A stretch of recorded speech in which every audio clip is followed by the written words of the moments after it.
My name is Paul, and this terrifying incident occurred when I was 21 years old. I come from a small mountain town nestled in the foothills of the Colorado Rockies. While it's common for mountain folk to roam the hills at night, what happened to me during that cursed evening has left me trembling at the mere thought of venturing alone into those peaks. After 6 long years away at college, I had returned to my hometown for summer vacation. To celebrate my homecoming, my childhood friends Gary and Dave suggested we visit the beautiful waterfall at the base of the Rocky Mountain Trail. We began our journey early the next morning, excited about reconnecting with our beloved mountains. The trek stretched for 8 demanding hours, but the path was breathtakingly beautiful. After covering more than half the distance, exhausted and sun-beaten, we decided to rest in a peaceful clearing. The spot was surrounded by numerous small trails that branched off toward different mountain peaks, creating a maze of possibilities. We enjoyed our lunch while listening to music, and the combination of fatigue and mountain air soon lulled us into a deep sleep. However, my rest was interrupted when I suddenly heard a child's voice calling out Baba from somewhere nearby. My eyes snapped open, and I found myself completely drenched in sweat. Looking around frantically, I saw no one. Evening had already descended upon us, painting the mountains in dark shadows. I convinced myself it had been nothing more than a disturbing dream, but the silence felt unnaturally heavy and oppressive. After checking the time, I woke my 2 companions. We had always enjoyed hiking through the mountains after sunset, so we decided to continue our trek despite the approaching darkness. All 3 of us attempted to use our phone flashlights and portable torches, but the batteries died almost immediately, leaving us in complete darkness. With no other choice, we selected what we hoped was the correct path and pressed forward. We walked for several hours, but the terrain grew increasingly steep and treacherous.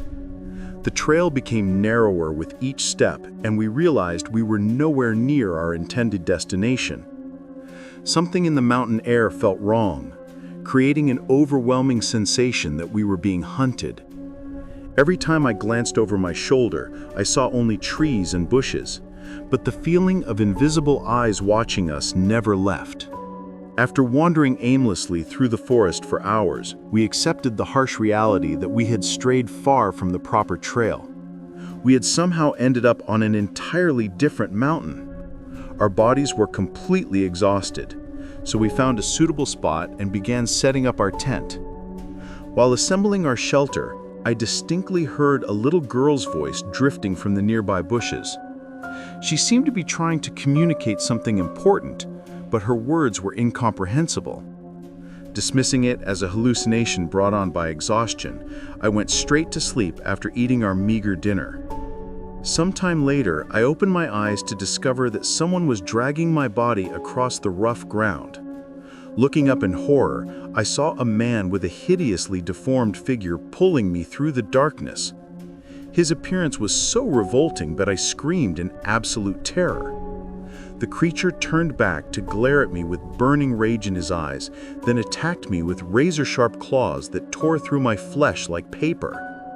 Suddenly, I jolted awake to find myself lying safely in my tent. The wooden fire we had built earlier had been extinguished, but dawn had not yet arrived. Although I was now wide awake, Dove continued sleeping peacefully beside me. However, when I looked around, I realized that Gerda was missing from the tent entirely. Panic gripped my heart as I stepped outside and began searching desperately for our lost friend. That's when I heard Dove screaming from inside the tent. Terror consumed me as I rushed back, only to find him still sleeping soundly. I shook him awake and frantically explained everything that had happened. But before he could respond, we noticed a shadow moving outside our tent. The silhouette looked exactly like the terrifying demon from my nightmare. Dev screamed in pure fear and accidentally tore a hole in the tent fabric. Through the rip, we could clearly see the most horrifying face imaginable. The skin appeared to be rotting and decayed, with long, matted hair and impossibly long, clawed fingernails. Sharp teeth protruded from its mouth, and angry red eyes burned with supernatural malice. It didn't resemble any earthly animal, but rather something from another dimension entirely. Somehow, we managed to escape from the tent and began running blindly through the darkness. We couldn't comprehend what was happening, but survival instinct drove us forward. After a short distance, we stumbled onto a strange, narrow path that caused us to slip and slide repeatedly. As we ran, I felt sharp objects continuously striking my body, leaving deep cuts and gashes. We pressed on despite the pain, eventually tumbling into a thick cluster of bushes. By then, everything had fallen silent, and from our hiding spot, we could see a small village twinkling in the valley below. Reaching that village became our only hope for survival. It was then I noticed that Deb's shirt was soaked with blood, and looking down, I discovered I was bleeding just as heavily. Our bodies were covered with hundreds of cuts and scratches, as if something had deliberately clawed us to shreds. We ran toward the village until our strength completely abandoned us. Both of us were severely injured, and there was still no sign of our missing friend Girda. Just as despair began to overwhelm us, I spotted someone approaching our location. Looking up, I saw a local goat herder who immediately began shouting for help upon seeing our condition. Many villagers quickly gathered around us, and the moment we laid eyes on them, both Dev and I collapsed into unconsciousness. We remained unconscious for an entire day before finally awakening. Our bodies were wrapped in bandages, and we found ourselves in the village headman's house. As soon as consciousness returned, we told him everything we had experienced during that nightmarish evening.